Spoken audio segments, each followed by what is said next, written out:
I want to share with you a short mobility routine that you can do if you're currently suffering with Osgood-Schlatter disease, or if you're the parent of a kid who's suffering with Osgood-Schlatter disease, you can have them do this every day. It takes around 5 minutes and it's very effective for combating the symptoms associated with Osgood-Schlatter disease. So as I'm sure you know, there can be quite a bit of pain associated with Osgood-Schlatter disease. And what that'll do is over time, it'll tighten up the muscles around the knee, including the muscles around the ankles and around the hip. So this is a short mobility routine that uses joint rotations to kind of grease up those areas and just get everything moving a little bit smoother. I've likened joint rotations to just spraying WD-40 on a door hinge. So like when you have a door hinge in your house that's like really creaky, you spray WD-40 on it and all of a sudden the joint can move better. So I'm gonna go over some easy moves that you can do every single day that will help improve the function of the joints of the lower body and hopefully will help you reduce a little bit of the pain associated with your Osgood-Schlatters. So the first one is gonna be pronation and supination of the foot. So while this isn't technically a joint rotation, I think it's a really good addition to this program because it's really important that the foot is able to splay out and pronate and then also supinate as well. With Osgood-Schlatter or any sort of knee pain, there's also going to be restriction at the foot as well. So this is good to just kind of loosen that area up. So what you're going to do is you're going to approach a wall, find a distance right here of how far you can move your foot back,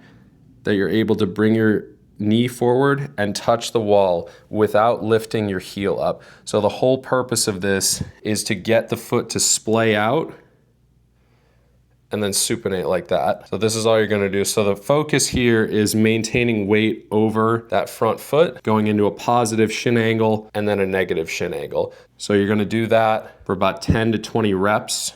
So you may not be here. You may even be toe at the wall. Maybe that's all you can handle because maybe if you go any further than that, your heel wants to pop up like this as you're going forward. So you have to find your proper distance and then proceed with the reps. So the next one is an ankle joint rotation. So what you're gonna do is you can sit down, hold on to your leg, and then you're gonna make as big of a circle as you can, pointing your toe all the way around, trying to make it a nice, slow, controlled circle like this. If you find yourself, pushing the boundaries of your range and it feels like really hard to control, that's fine. Just shorten it up a little bit because you want to teach your body that this is a range that you can control. So it's better to do a slightly smaller circle with range you can control versus a really big range of motion that you can't control, if that makes sense. Okay, so moving on, probably the most important move in this routine is gonna be a knee car. So with Osgood-Schlatter disease, as you can see,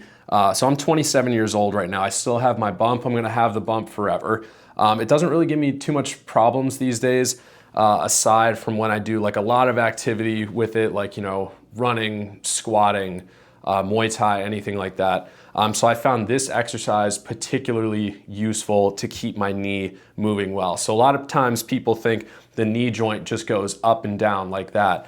That's actually not the case. It actually rotates to the side as well. And I've noticed with myself and people I've worked with who have Osgood-Schlatter disease is that this range of motion to the side can be severely limited in those individuals. So this is called a knee car. And what you're gonna do is you're also gonna hold your legs similar to the last exercise. And then what you're gonna do is you're gonna start at the bottom.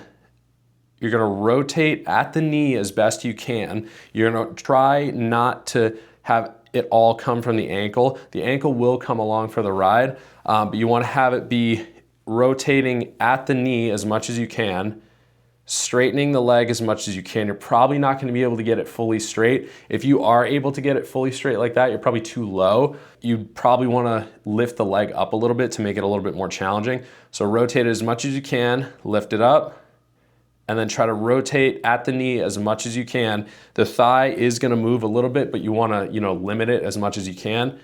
Then go down, rotate, up, just like that. So that's one direction. You're gonna do 5 to 10 rotations in that direction, and then you're gonna turn inwards, then go up, just like that. Try not to go through these too quickly. You wanna take your time. You can even go slower than I'm going right now. And you wanna really do your best to isolate the movement at the knee. So you're gonna do 5 to 10 of those on each side. Okay, so now we have the hip rotations. So the first one you wanna start off with is just your foot in front you can have your heel lightly resting on the ground, and you're just gonna rotate at the femur side to side like that. And then you can bring it out to the side, do the same thing for about 10 to 20 reps. So that's one set of them. And then the next one you're gonna do is you're gonna lift it up. You might wanna hold on to something for balance. So you're gonna lift your leg up, and then you're gonna do the same exact thing, just with a bent knee. And you're gonna rotate just side to side like that. This one is gonna be significantly more challenging than the other one. So you're gonna do that here, and then you're gonna bring the leg out, and then rotate it side to side just like that. So you're gonna do 5 to 10 each way, and then on each leg. So that's it, guys. It's a very simple routine, but don't underestimate the value of this. Doing this once a day, maybe even twice a day for a week, 2 weeks straight, you're gonna see a massive improvement in the way that your Osgood-Schlatter feels and just how your lower limbs function overall. So try that out. And if you have any other questions regarding Osgood-Schlatter disease, just drop them in the comments. I'm happy to answer them. Questions regarding another video I can make, I'm happy to do that too. So just let me know in the comments. Peace.